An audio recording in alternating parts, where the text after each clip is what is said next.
우리 첫 번째 시간 있는 거 잡아볼게요. 매번 그치 문법들 치여가지고. 하지만 이제 딱 2주다. 2주 편안하게 시 이론 들으면서 아 시는 이런 거구나. 이런 개념을 가지고 문제를 푸는 거구나. 까지 확인하시고. 왜? 좀 먹었대요. 안 돼요. 안 돼요. 잠이 깼으니까. 자, 졸려. 2주 뒤부터는 이제 문법이 또 들어갑니다. 그렇죠? 또 빡세게 또 문법을 해서 기본기를 다지고. 자, 방학 때 기본기만 다져놓으면 그쵸? 고3까지가 편하다고 말씀드렸잖아. 근데 지금 했던 것도 아직까지 이론이 정립되지 않으면 복습하셔야 됩니다. 아시겠죠?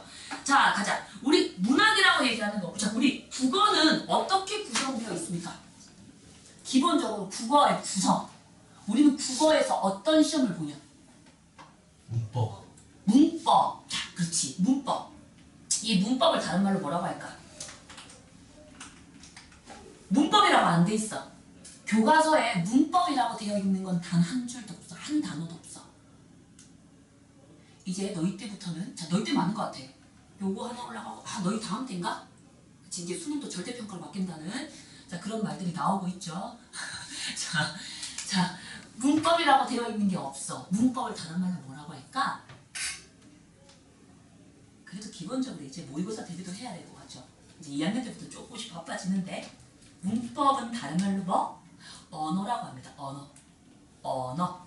그래서 우리가 보통은 언어와 그냥 들어. 언어와 매체 들어봤지? 수능, 화법과 작문, 언어와 매체, 문학, 독서, 문학, 비문학으로 구성되어 있는 거. 이렇게 4개로 되어 있는데 이제는 통합이기 때문에 다 해야 돼. 그래서 화법과 언어 이렇게 지금 나오고 있어. 또 매체와 언어 이렇게 나와. 지금 나오는 거. 그래서 언어라고 얘기하는 거 문법. 문법은 필수로 들어가야 됩니다. 중학교 때 배웠던 문법이 어떻게 된다? 고등부에 올라가면 세분화돼서 나타나. 그럼 다시 한 번 더 질문할게요. 자, 우리 수식어 중에서 수식언 중에서 두 가지가 있었지. 뭐와 뭐가 있었지? 수식어에서는 수식어의 품사 두 가지. 시작. 관형사 또 부사. 그렇지. 그럼 이렇게 들어가는 거야. 바로 대답 나와야 돼. 자, 관형사가 나오고 그 다음에 부사가 나온다. 자, 관형사의 종류는 몇 가지가 있을까? 이렇게 들어가는 거야. 우리 관형사라고 얘기하는 건 그냥 뭐 하는 거지? 명사를 수식한다. 체어를 수식하는 게 관형사의 기능이라고 배웠지. 그럼 자, 쉽게 들어가면 돼. 너희 이 아이랑 이 아이랑 구분하는 게 시험에 나왔잖아. 자, 수사와 관형사의 비교가 나왔잖아요. 수사는 뭐예요? 수사는 뭐예요? 이렇게 들어가자. 수사는 뭐야? 하고 있으면 안 돼. 수사는 뭐였어? 체연이었어. 수사는 뭐였어? 체연이었어. 이거 비교하는 시험 문제 나왔잖아. 수사는 체연이야. 체연이기 때문에 뭐였지? 명사지. 뭘 나타내는 명사다? 수를 나타내는 명사를 수사라고 했어. 맞죠? 그럼 이 아이는 체연이니까 수를 나타내는 뭐다? 품사는 명사다. 이렇게 들어가는 거야. 맞죠? 관형사는 뭐였어? 관형사는 뭐지? 수식언이었잖아.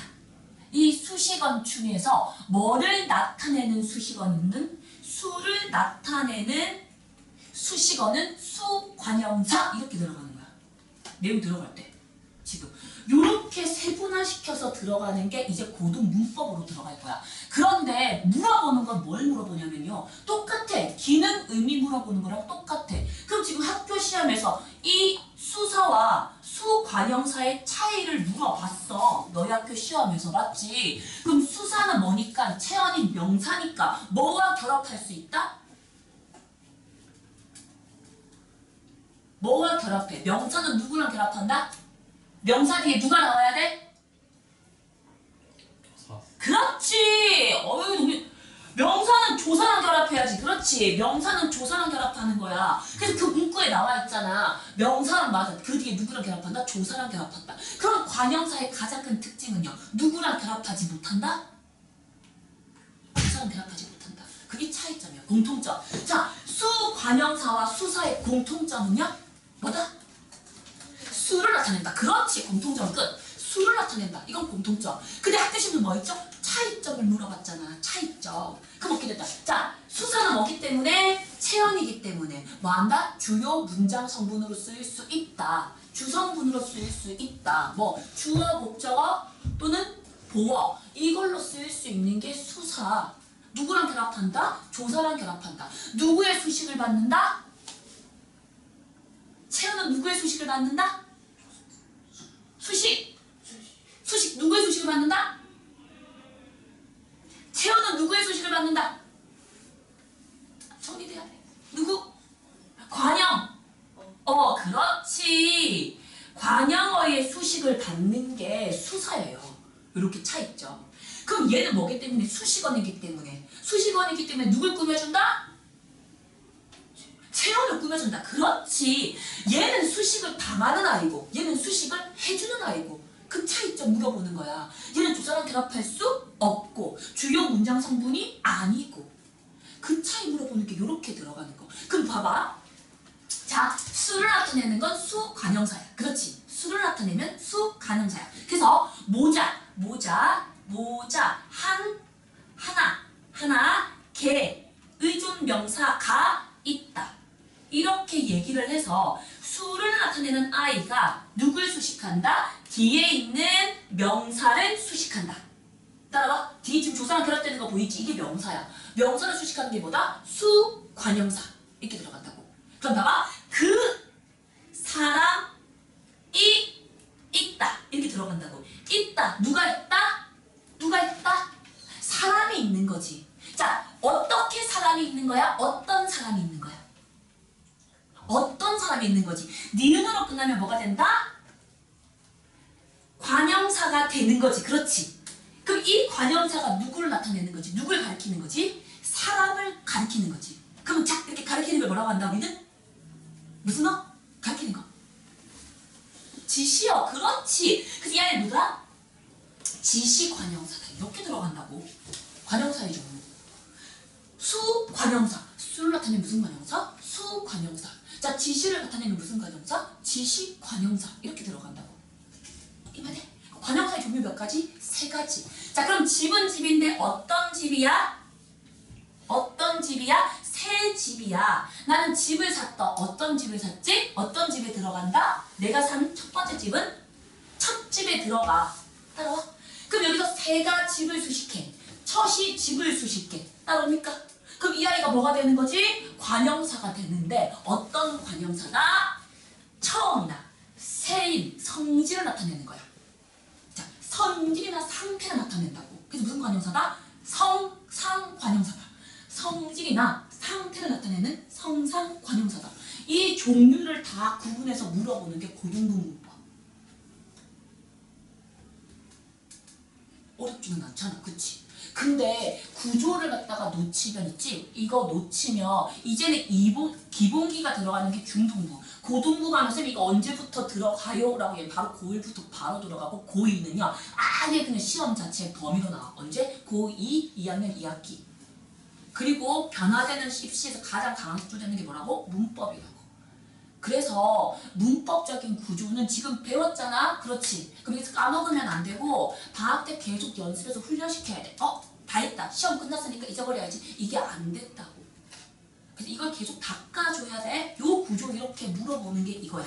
그래서 자, 말이 길어졌는데요. 일단 그래서 우리가 지금 배워야 되는 게 뭐다? 언어, 문법이야. 그래서 문법은 언제 기본기가 갖춰진다? 중등부 때. 중등부 때, 국어는 쉽잖아요. 인간이면 뭐지? 한국인은 국어 할 수 있잖아요. 할 수 있어요. 그런데 이 문법이 어려워서 있지. 애들이 국어를 포기해. 문법이 어려워서. 그 포기한 애들이 뭘 했다? 화법과 작문을 했다고. 근데 이 화법과 작문과 언어와 매체 나눠져 있었거든요. 수능이 3년간 나눠져 있어. 5년간 나눠져 있었지. 근데 그게 이제 다시 뭐 했다? 통합됐어. 언제부터? 올해부터. 그래서 다 해야 되는 게 이거야. 너희 때도 더 강화되는 게 문법이고. 그래서 문법은 무조건 해줘야 돼. 알겠지? 그래서 이렇게 들어가는 게 언어 들어가는 거. 자, 그 다음에 배워야 되는 게 뭐다? 비문학. 자, 비문학이라고 얘기하는 게 뭐다? 독서.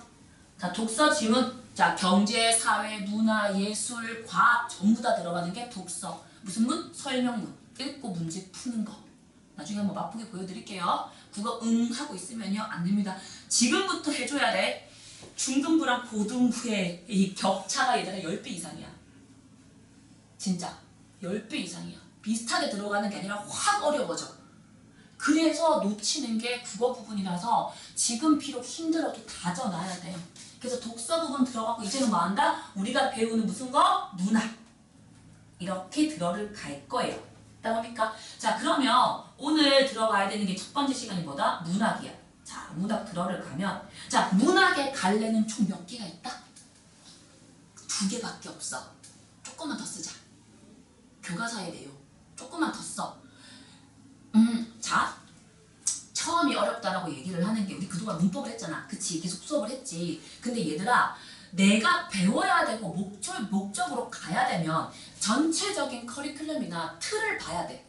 내가 국어라고 하는 과목은 이렇게 갖추어져 있구나. 그럼 나는 이렇게 공부를 해야지 라는 게 머릿속에 있고 그 책을 봤을 때 따라가는 거야. 그럼 봐봐. 우리 자 수학 가봐. 수학은 뭐 있어? 너희 학교? 수학 배우잖아. 수학 뭐 있어? 아무 생각 없이 학원 가면 학교 가면 수학 쌤이 집합 오케이. 이렇게 함수 오케이 이렇게 들어가.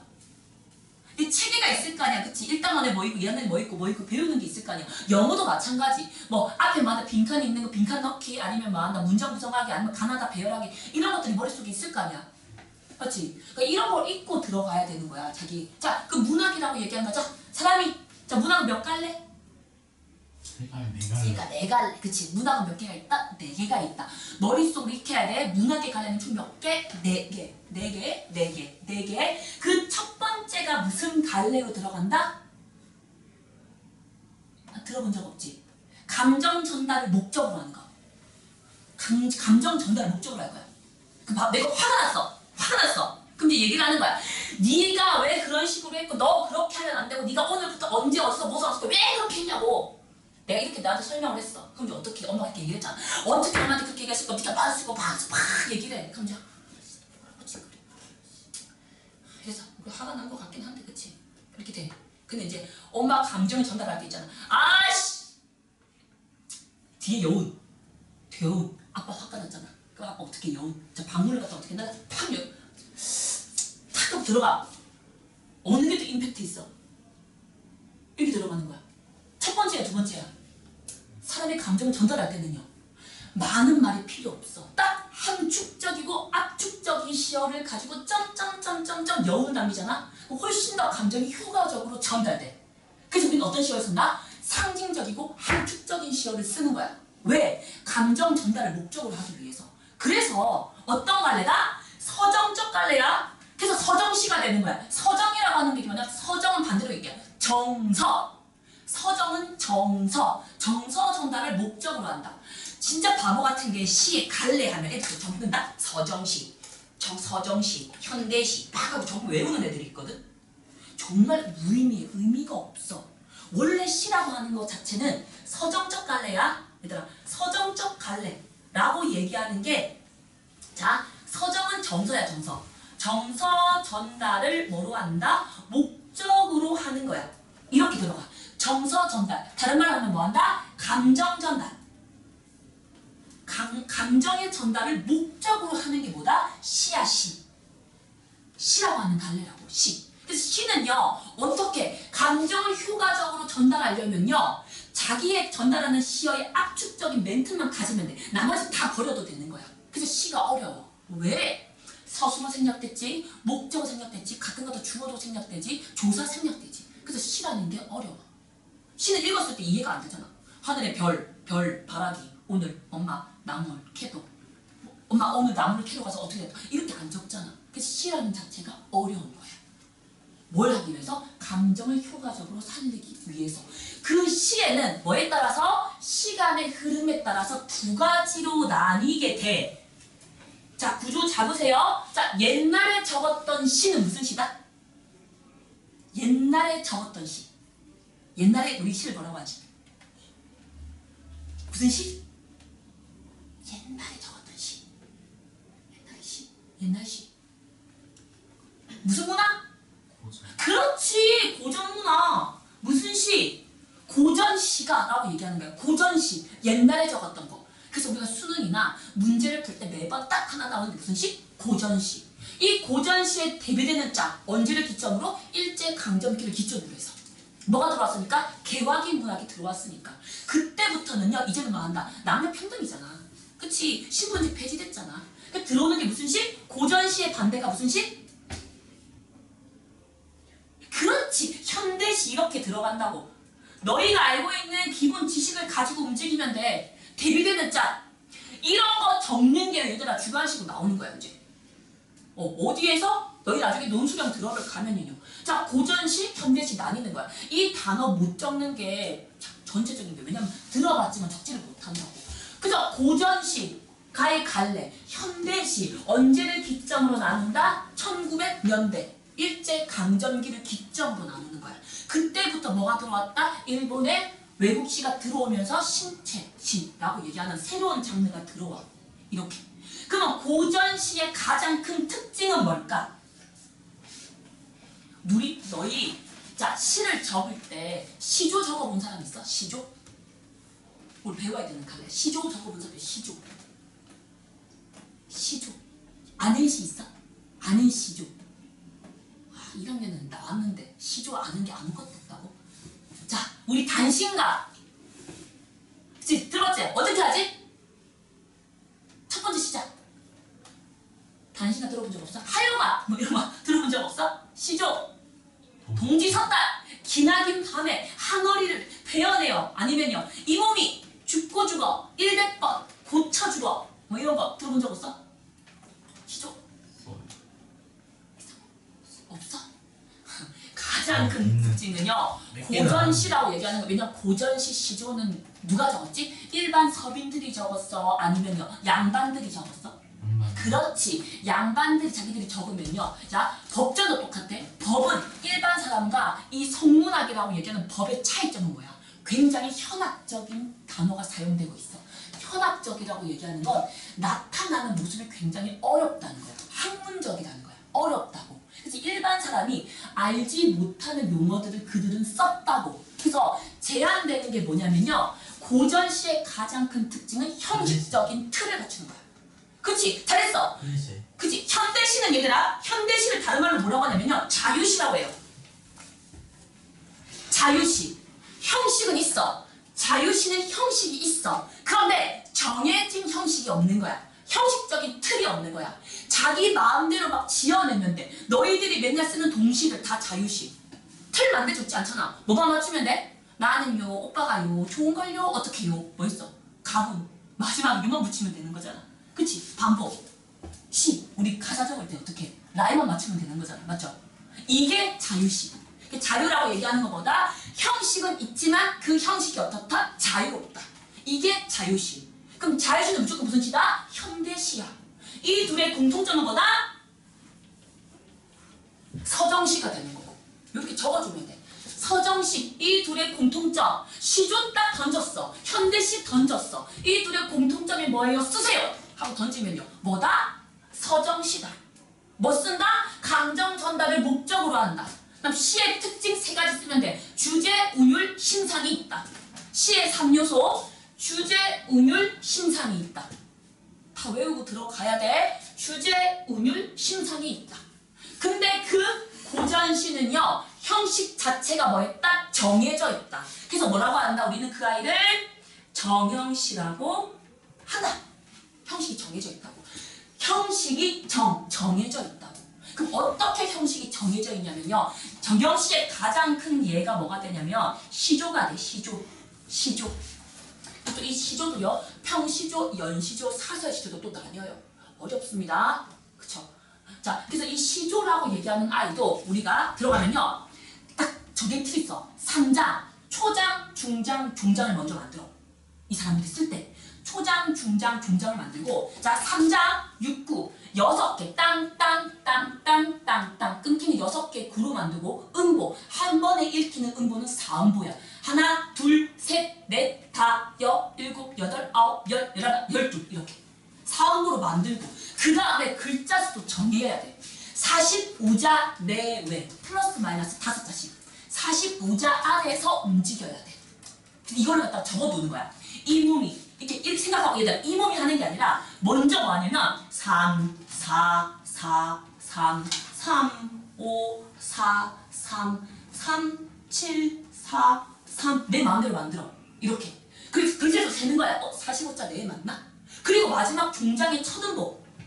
이 첫 음보 무조건 세 글자야 돼. 무조건 세 글자야지만이 정형시가 돼. 여기를 3을 만드는 게 가장 큰 특징. 앞으로 외워야 된다. 가장 큰 특징. 종장의 첫 음보는 몇 글자? 세 글자. 이렇게 만들고 들어가야 돼. 이러한 틀을 짜놓고 이제 만다 턱 개고 앉아서 주제는 뭐라고 할까?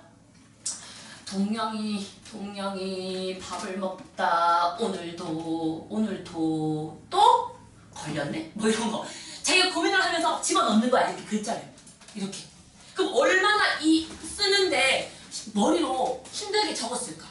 여기 글자 맞춰가지고 적으려면요. 굉장히 힘들고 어렵겠지. 그래서 시조는요. 양반들의 문학이었어. 근데 이 양반들의 문학이요. 어디로 가면서요?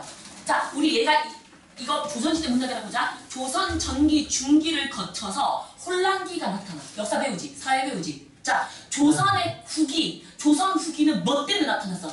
조선 후기, 전기, 중기와 후기를 나누는 기준이 뭐야? 빨리 들어. 뭐가 던졌어? 후기, 조선 후기. 우리가 조선 후기라고 얘기하는 조선 전기에서 조선 후기가 됐잖아. 그 후기를 나누는 기준이 누구냐고. 역사 빨리. 한국사 하잖아. 안 해? 사회도 나온다. 두 개 중에서 두 개 중에서 두 개 다 얘기하는데 조선 후기.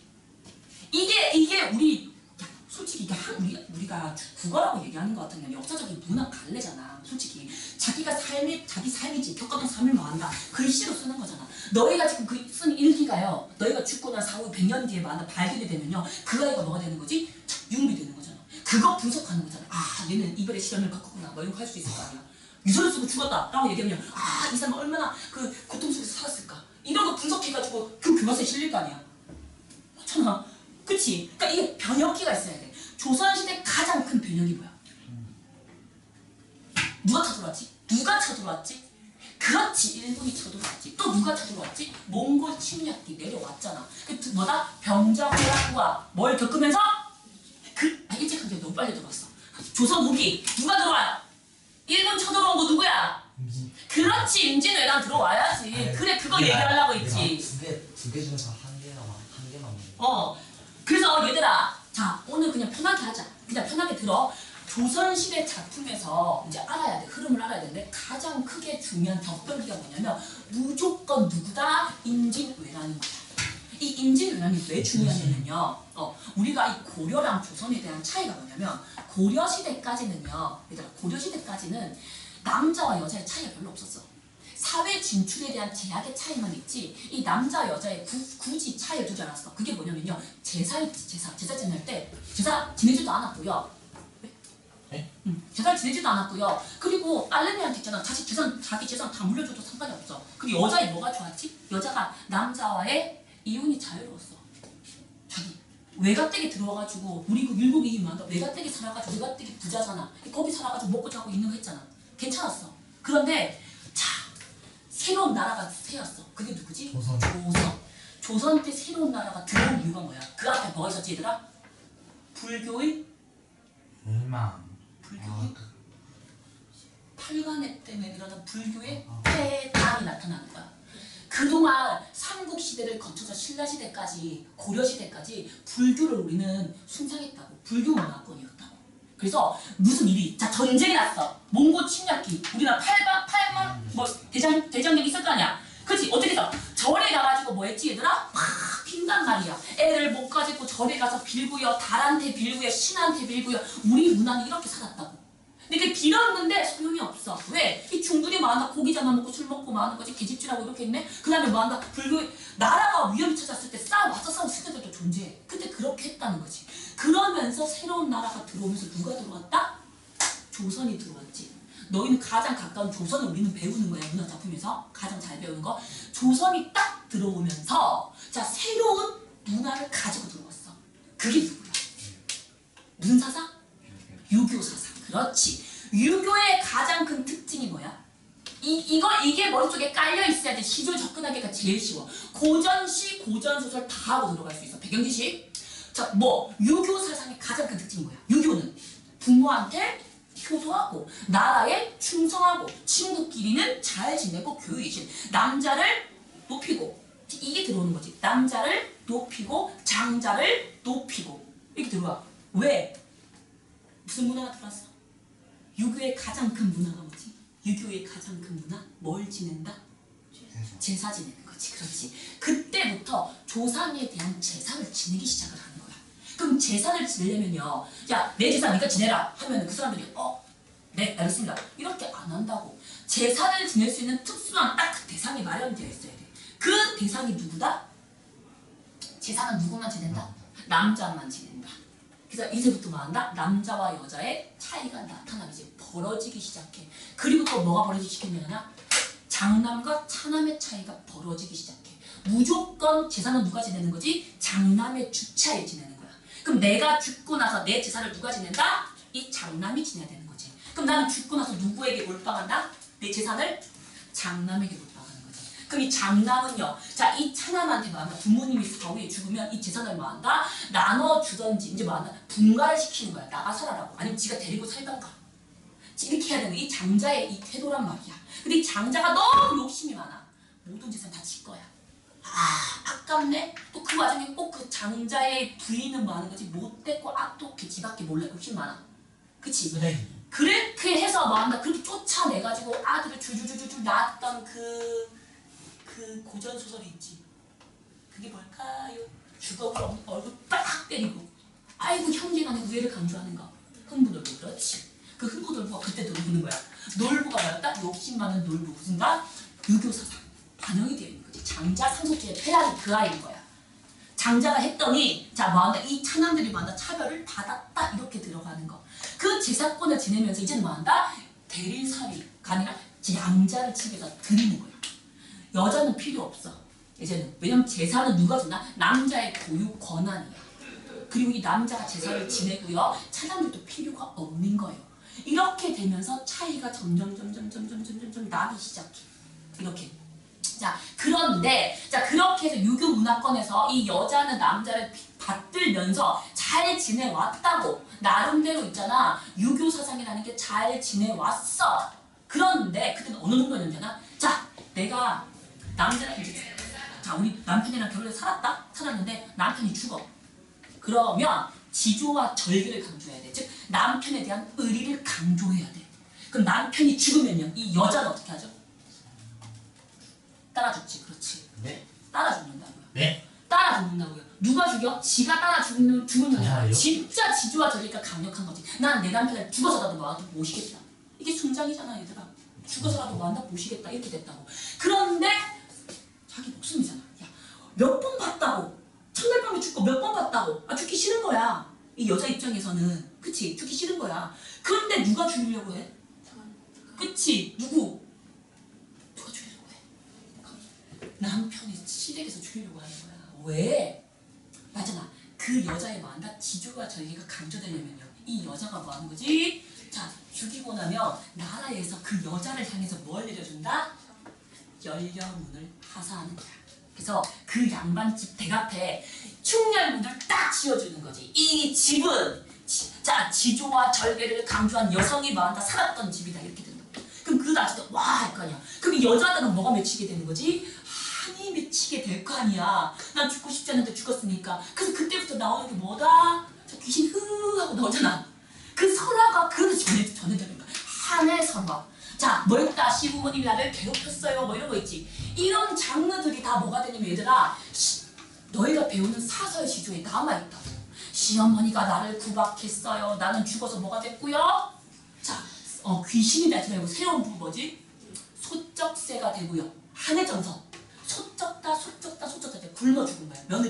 며느리가 밥을 퍼는데 옛날에는 못 살았잖아. 굶어 죽은 거야. 그래서 맨날 밥을 못 먹고 죽었잖아. 그래서 뭐가 되는 거지? 새가 되는 거야. 그래서 한의 정서. 자, 이 화자의 분신. 소쩍다 우는 새가 뭐다? 소쩍새. 접동이라고 얘기하면 무슨 새? 접동새. 귀촉도. 귀신의 울음소리가 들린다.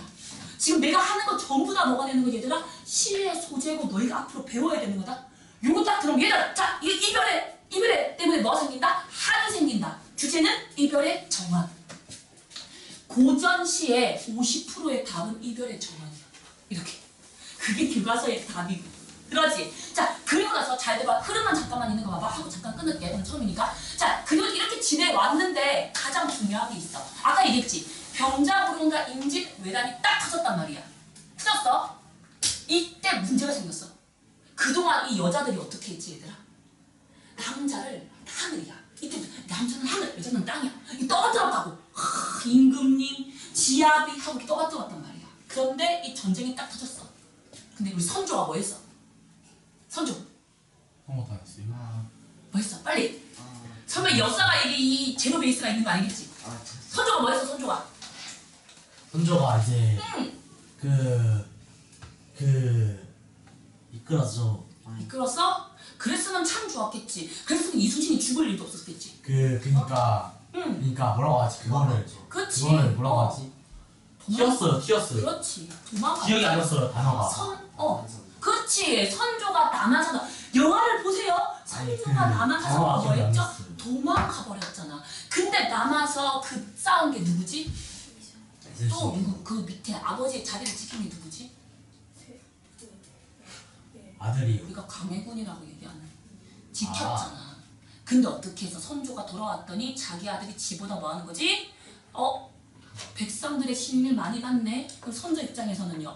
내 자리가 위태롭네 하고 뭐 하는 거지? 미친 새끼 잘라버렸잖아. 이렇게. 그렇게 해서 이 조선의 이 왕조가 이렇게 변질이 되는 거지. 그래서 그때 이제 당파상의 희생양이 누구지? 이순신 지금도 얘기하잖아. 스스로 뭐 했다? 총 맞아 죽었다. 자기 후세를 위하여. 라고 얘기하는 게. 그때 이 이순신이 임금보다 낫다 이렇게 되는 거야. 백성들 사이에서. 임금도 도망가는데 우리를 위해 맞서 싸운다. 그래. 그럼 선조 입장에서는 어쭈씨 나보다 훨씬 더 인기 많네? 그럼 기분 나쁜 거야. 이순신은 그때 뭐였죠? 키웠죠. 감옥에다 가두죠. 자기 아들 뭐였죠? 죽었죠. 그렇게 해서 피폐한 삶을 살았던 게 이순신이라고 하는 거. 그렇죠. 만세 영웅이라고 얘기하는. 어쨌든 잘 들어. 이게 조선 후기를 결정짓는 거야. 이 조선 후기라고 얘기하는 게 이 전에 이 선조 전에 굉장히 훌륭한 임금님이 계셨어. 그게 누구지? 선조 전에 17세기 선조 그 앞쪽이 15세기 때 가장 훌륭한 임금님. 너희가 야 임금님 제일 훌륭한 사람 뽑으라고 하면 누구 뽑지? 그렇지 세종대왕 뽑지. 왜 세종대왕이라고 하지? 한글 창제했으니까. 그렇지. 한글을 만들면서 잘해야 돼. 한글을 만들면서 이제는 뭐 한다? 백성들은 뭘 읽기 시작하지? 글자를 읽기 시작해. 그럼 글자를 읽기 시작하면 가장 큰 게 뭐죠? 백성들이 뭐 한다? 그렇지. 사고가 커지는 거야. 이제는. 예전은요 방을 딱 붙였지. 한자로 방을 딱 붙여. 와 그러면요 뭔 내용인지 몰라.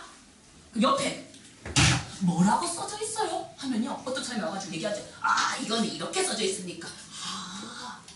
평소에 그거 아닌데 써져 있는. 그렇구나 하고 갔는데 이제는 뭐 한다? 방을 봤더니 선조피신 이렇게 적혀져 있잖아.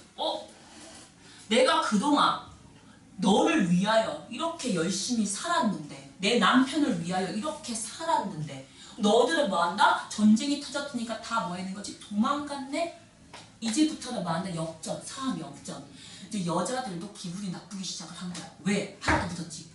여자들이 그렇게 전쟁이 터지면 여자들은 어떻게 돼요, 얘들아? 일단은 몸을 그치? 왜 그렇게 되는 거야? 공료로 뭐 하는 거지? 끌려가잖아. 그치? 노동자 또는요, 그치? 생산의 도구로 끌려갈 거야, 여자들이. 근데 그렇게 여자들이 갔다가 다시 돌아왔다. 그 여자를 뭐라고 한다? 왜? 요즘에 TV에도 잘 나오는데. 고향으로 돌아왔다. 고향으로 돌아온 여자를 뭐라고 하지? 한자. 환생. 향녀. 들어봤어? 환양녀라고 들어봤어? 돌아왔다. 어디로? 고향으로. 이거 해야 돼. 환양녀라고 손가락질 받는 거야. 집에서도 안 받아주는 거야.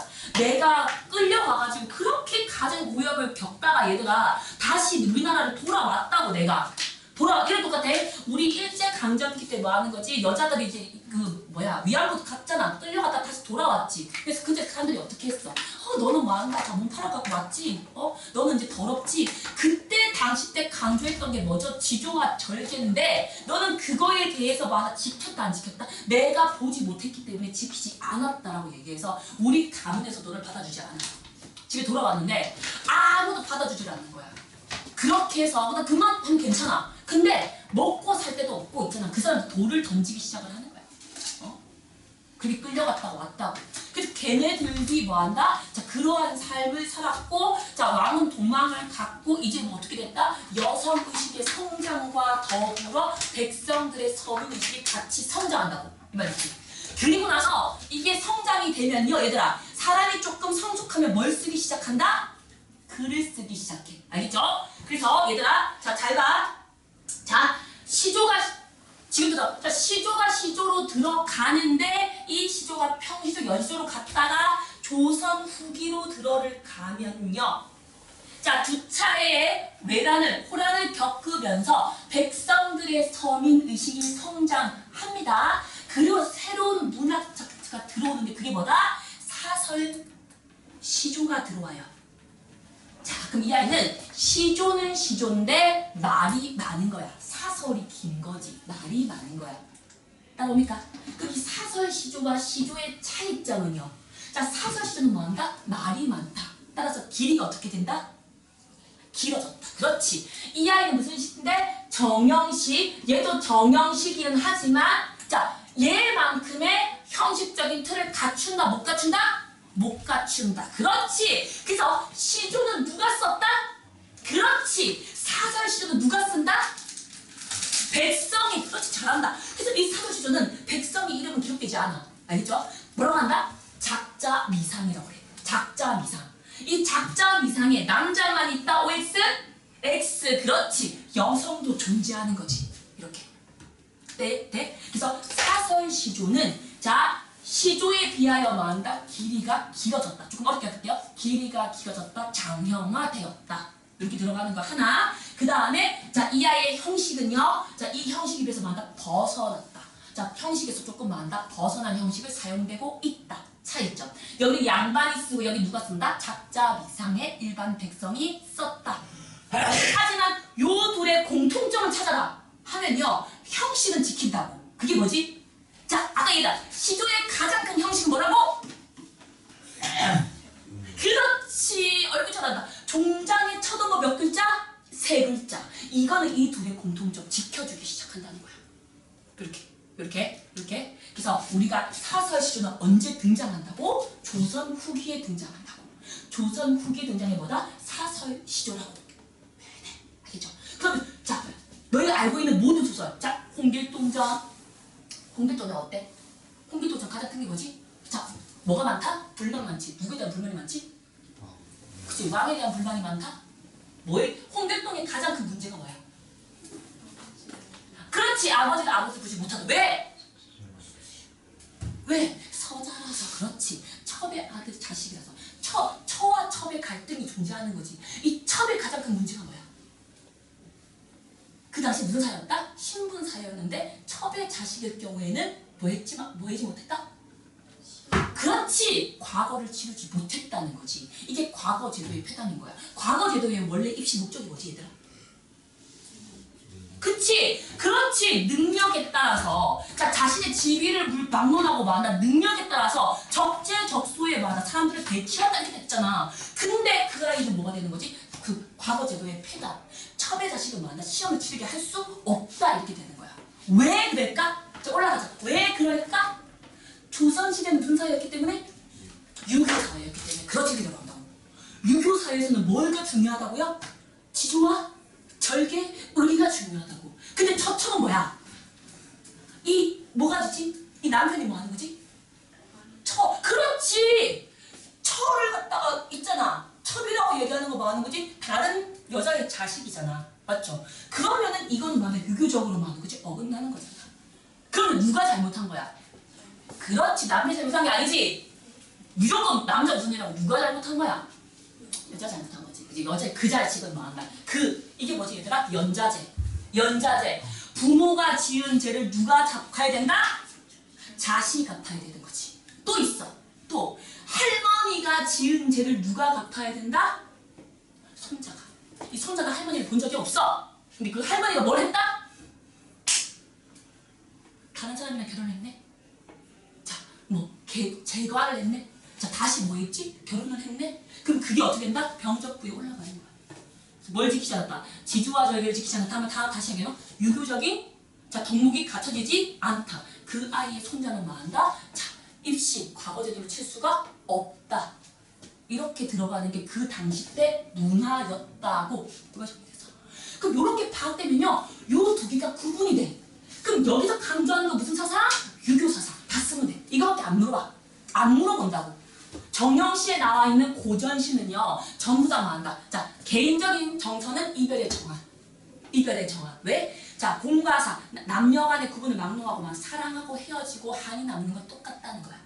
이렇게 들어가는 게 1번. 두 번째는 유교 사상. 물어보는 게 2번. 주제 끝. 이게 고전시. 현대시는 무슨 시? 그렇지. 자율시는 뭐가 자유롭다? 형식이 자유롭다. 두 번째 뭐가 자유롭다? 주제의 다양성. 마음대로 쓰면 돼. 이렇게 차이 들어가는 거야. 이해되겠어? 그럼 난 시절 딱 보자마자 형식이 갖춰져 있네. 글자 수 갖춰져 있네. 그 무슨 시라고 한다? 전형시라고 있는 거 쓰고 뭐 찾으면 된다? 주제는 충만 찾으면 되는 거야. 여기 갖춰져 있는 거 보여? 필병? 그렇게 들어가는 게 이렇게 들어가는 서정적 관례. 그래서 시험에 나오는 건 얘들아 고전시 하나 그리고 현대시 하나가 출제됩니다. 무조건 각각 하나씩 출제되는 거야. 필요한 거야. 요 둘에 있는 차이점 물어보는 게 이렇게. 그게 서정적 관례. 자, 그 다음에 두 번째 있는 거 들어가, 이거 하고 잠깐 쉴게. 두 번째 들어가는 게 뭐다? 서사적 관례. 자, 서사적 관례라고 얘기하는 건요. 자, 재미와 감동을 주는 거. 재미와 감동을 주는 거. 그 대표적인 게 누구다? 소설. 소설. 그럼 이 소설도 두 가지로 나눠. 무슨 소설과 무슨 소설? 똑같이 들어가. 무슨 소설? 그렇지. 고전 소설과 현대 소설로 나뉘어. 그럼 이 차이점을 물어보겠죠. 그럼 그걸로 한 파트를 들어가면 돼. 그럼 이거 하나 출제되는 겁니다. 너희. 자, 그 다음에 들어가는 게 무슨 갈래?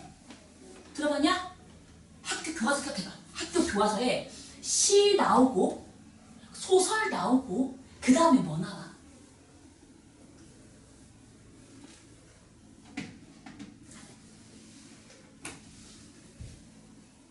몰라.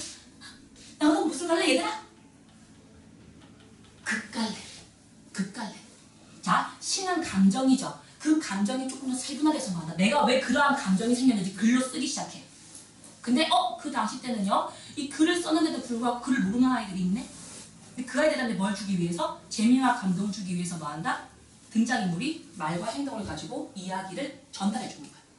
그래서 생겨난 거야. 그 대표적인 뭐다? 봉선탈출. 너희 옛날에 판소리 이런 거 있지. 이게 이렇게 생겨난 거야. 극갈래. 그 극갈에서 나오는 게 하나. 이렇게. 그럼 이 둘의 공통점이 뭔지 아냐? 지어낸 거야. 허구. 재미와 감동을 통해서 지어낸 얘기야.